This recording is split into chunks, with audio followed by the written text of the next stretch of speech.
గౌరవ ముఖ్యమంత్రి చంద్రబాబు నాయుడు గారు ఈ రోజు నుంచి 5 రోజుల పర్యటన కోసం సింగపూర్ వెళ్తూ ఉన్నారు కదా. యాక్చువల్గా ఈ షెడ్యూల్ 20 రోజుల కిందట, అంతకు ముందే ఫైనల్ అయినటువంటి షెడ్యూల్ ఇది. బయటకి ఈ విషయం అప్పుడే వచ్చింది. సో చంద్రబాబు గారు సింగపూర్కి 5 రోజుల పాటు వెళ్తారు అనగానే ఒక బ్యాచ్ ప్రత్యక్షమైపోయింది. ఉప ముఖ్యమంత్రిగా ఉన్న వ్యక్తి ముఖ్యమంత్రిగా బాధ్యతలు ఇచ్చారని, చంద్రబాబు గారు ఆయన ముఖ్యమంత్రి సీట్ మీద కూర్చోబెట్టిపోతున్నారని, అబ్బో ఇక అను నేను అనేక ప్రమాణ స్వీకారాలు కానీ చేయించేసి ఒక బ్యాచ్ బయలుదేరింది.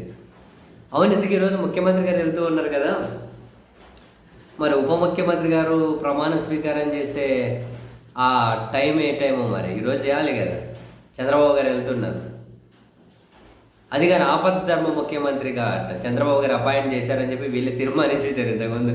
ఒకసారి పిలవండి, ఆ బ్యాచ్ ఉన్నారు, ఏ టైం ఇంతకు అంటే చూద్దాం, టీవీలో లైవ్ చూద్దామని. ఏ టైంకి ప్రమాణం చేస్తున్నారు, ఇంతకు ఏడ ప్రమాణం చేస్తూ ఉన్నారు? ఆ సినిమా సక్సెస్ మీట్లలోనా, లేకపోతే ఏమైనా గవర్నర్ ఆఫీసులలోనా? ఇంతకు ఈ బ్యాచ్కి ఎవరు ప్రమాణం చేస్తారో కానీ తెలిసినట్లేదు. ఇటువంటి వాళ్ళని చూసినప్పుడే అనిపిస్తుంది 2025 వచ్చినా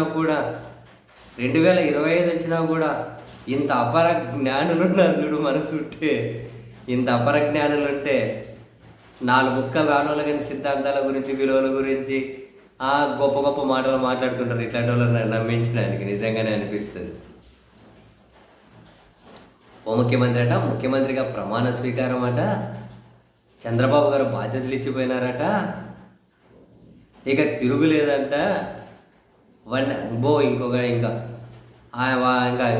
ఇంకో దరిద్రుడు ఉన్నాడు, లాయర్ అట.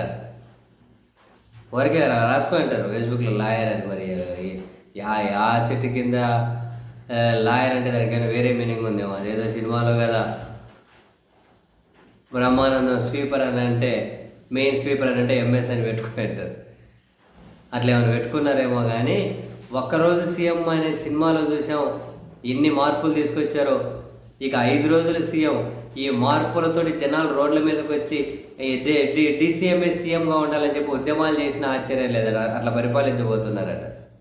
చూడండి, అంటే ఎంత ఎంత పిచ్చులు ఉన్నారో, ఎంత కనీస జ్ఞానం కూడా లేకుండా ఉంటారు. 5 రోజులు వేరే దేశానికి పోతే ముఖ్యమంత్రి గారు ఇంకోరికి ముఖ్యమంత్రిగా బాధ్యతలు ఇచ్చిపోతారా? అట్లాంటివి ఏమైనా సాధ్యమా? సాధ్యమే. ఎక్కువ రోజులు పోయినప్పుడు, ఆరోగ్యం బాగోలేనప్పుడు గవర్నర్ గారి అనుమతితో ఇదంతా పెద్ద ప్రొసీజర్. 5 రోజులు పోతే ఆయనకి ఇచ్చిపోతారా?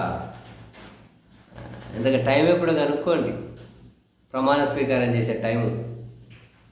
లేకపోతే ఇంకేమైనా డీసీఎం గారు మొత్తం హరిహర వీరం వల్ల 5 భాషల్లో కూడా పాన్ ఇండియా లెవెల్లో బంపర్ హిట్ కదా.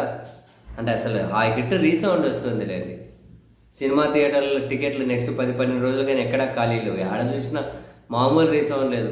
మరి అన్ని భాషల్లో ఏమైనా సక్సెస్ మీట్లో బిజీగా ఉండి ఈ ముఖ్యమంత్రి బాధ్యత నాకు వద్దుతి అని ఇసిరి పక్కన కొట్టేశాడని చెప్పి వీళ్ళు ఆ విధంగా ప్రచారం చేస్తారేమో. చేసిన అంచనే లేదా స్వామి ఈ బ్యాచ్.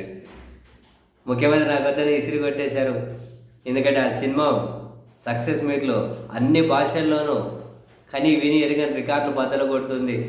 ఆ బిజీలో ఉన్నాం మేము, దీన్ని పట్టించుకునే తిరిగి లేదని చెప్పి పక్కన పెట్టేసామని ప్రచారం చేస్తారు. నా బాధ ఏంటంటే కాసింత ఏమైనా నేర్చుకోవచ్చు కదా అని, అంటే మినిమం కనీసం కాసింత సెన్స్ తోటైనా ప్రవర్తించవచ్చు కదా అన్నది నా బాధ. ఏం చేద్దాం, ఇటువంటి వాళ్ళు మారితే సంతోషం అని. ఏది బుద్ధి పడుతుంది మాట్లాడి, ఏది బుద్ధి పడుతుంది ప్రచారం. మీ అజ్ఞానం తగలేయ.